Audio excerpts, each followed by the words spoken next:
Beyond Education, in association with Enquiry Tracker, empowering schools to manage and grow inquiries and online enrolments. Hello and welcome back to Beyond Education, where we will be unpacking all things education from K to 12 right through to university and beyond. While Enquiry Tracker, the Enquiry to Enrolment software solution, is the presenting sponsor of today's program, all of the opinions expressed in the following segment are of course our own. Joining me now is my regular co-host and co-founder of Enquiry Tracker, Greg Campitelli, along with today's topic. And it's how schools need to increasingly operate as businesses, especially with regards to driving enrolments at the moment. Greg, I know this is your specialist space, and thank you for joining me. Enquiry Tracker obviously operates heavily in this space. Absolute pleasure to be here, Mike. Thanks very much. And our program, as you know, is all about thought leadership in education. And right now, schools increasingly need to operate as a business. Now, whether you're a small school and you've got a staff of 20, which is a small business in its own right, right up to several hundreds of staff, that's a big business. And these schools have large operating budgets running into the multi-millions of dollars. So why is it so important to be discussing this now, do you think? What have you seen? Well, it's important because their very survival might depend on it. I know it sounds extreme, but like any business, you have to understand what you're selling or service you're providing. In this case, education. But you've also got to understand your market, which is future students. And if you don't have the students, then you may not have a school. And sadly, schools do close. Now, according to the National Center for Educational Statistics in America, how many schools do you think closed in, let's say, the academic school year of 2019-2020? All the way through? Yeah. Closed? They're 12 months, yeah. Oh, shivers, 120 odd. 1,130 schools closed permanently. That's a lot of displaced students. That's a lot of displaced students, and that's before the pandemic. So not to make it sound grim, Greg, but schools literally live or die on whether or not you have enough students. How is this impacting parental choice when it comes to finding a school that suits their needs? Well, yeah, there's been this phenomenal shift in how parents are choosing a school, and this is occurring in all facets of our life. We are being dominated by choice. And this is forcing rapid brand loyalties to change. Now, whether it's in Europe, the Americas, or Australasia, we're seeing this all around the world. We're being forced to swap, choose, and make change. And this has flowed on to education. And the heads of schools, interestingly, who were invariably teachers, are now having to operate more like a CEO.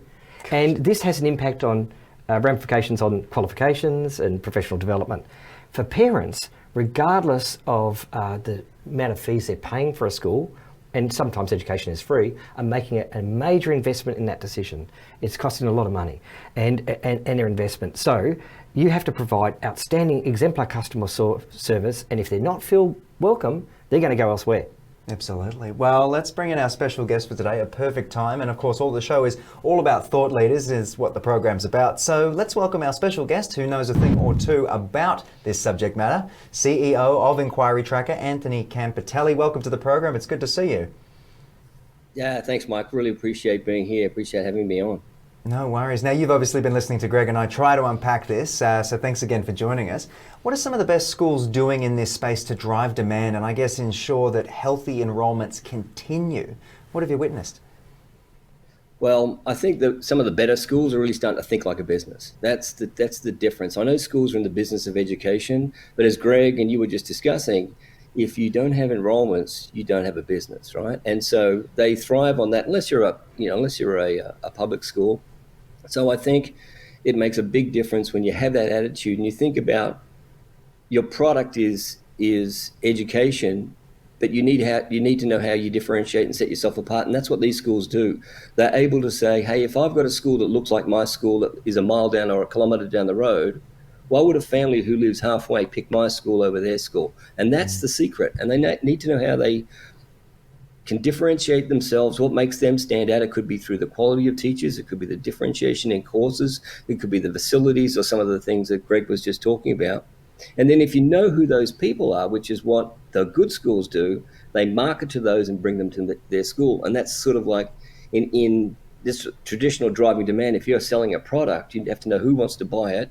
You have to get to them and get them to take action. And that's what those schools are doing. So Antony, tell us about some of the non-negotiables for any school to operate in this space to create demand and drive enrolment at their school.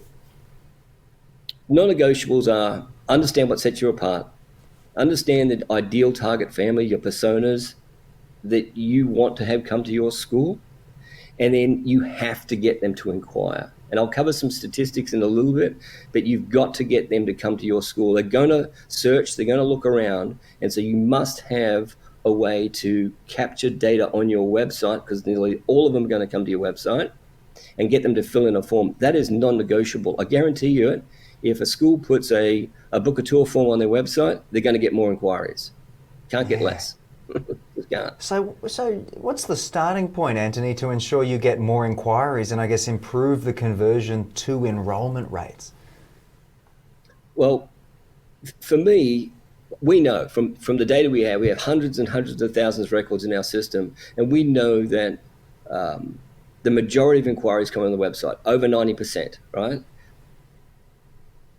Of all inquiries that come into the school, doesn't matter if it's phone or email, about 70% are going to be through a book a tour. They might call up and say, I want to book a tour to come to your school, or they might fill out a form.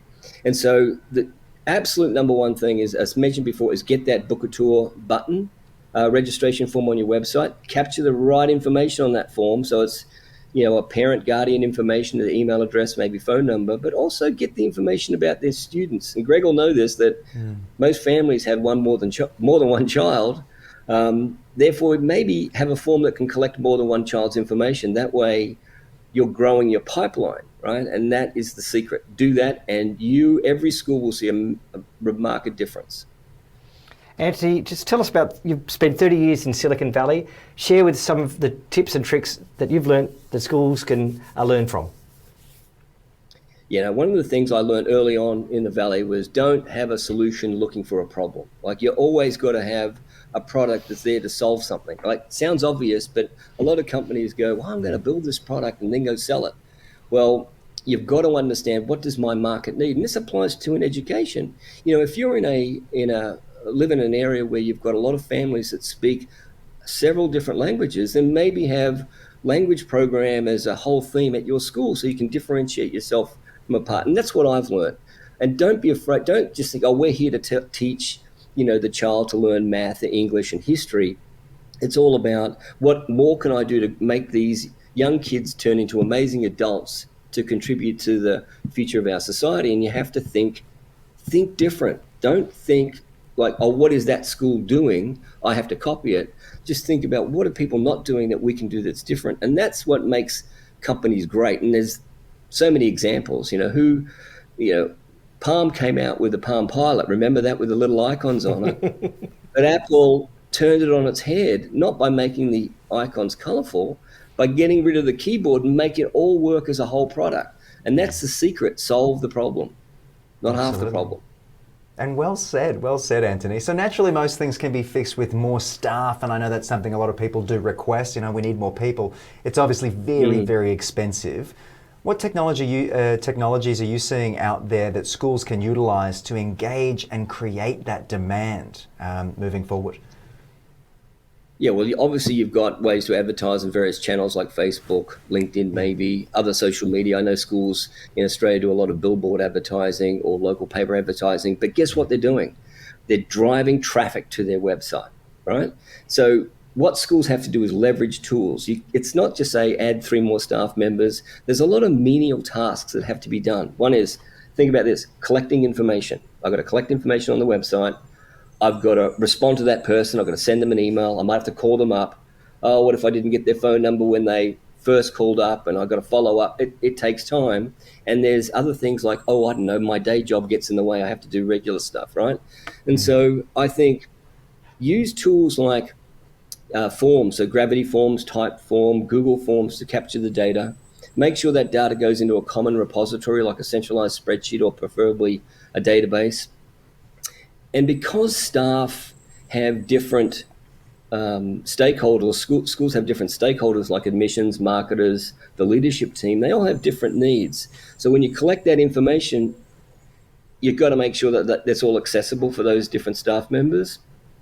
You got to make sure you have the automated emails that follow up, like Constant Contact, MailChimp. So when someone fills out that form, email goes.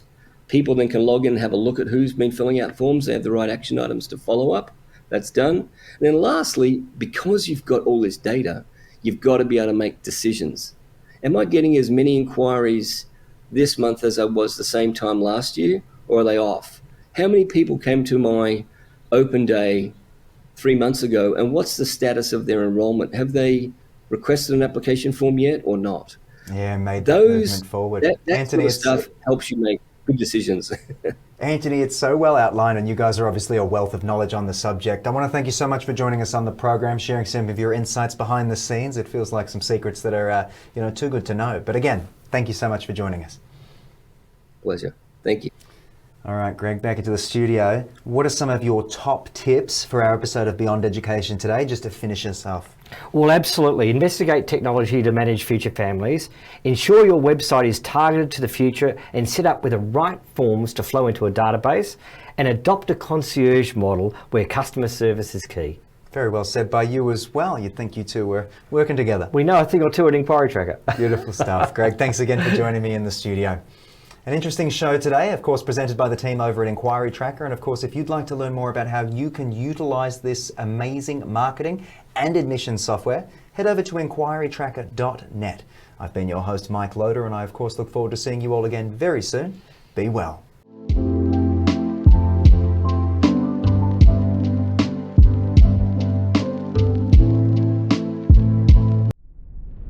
This is where worlds collide. This children's playground was hit by Russian rockets today. In the war against Ukraine, explosions were heard in Kyiv. It's direct retaliation for a bridge blast. We call on Russia to end the war. How tragedy unfolds. FBI officials insist the new numbers And when humanity celebrates. It's when markets Investors fall. worried about the impact no longer deemed necessary. And people rebuild. Perfect storm is brewing. I've come to say thank you. Streaming news now. Wherever you are.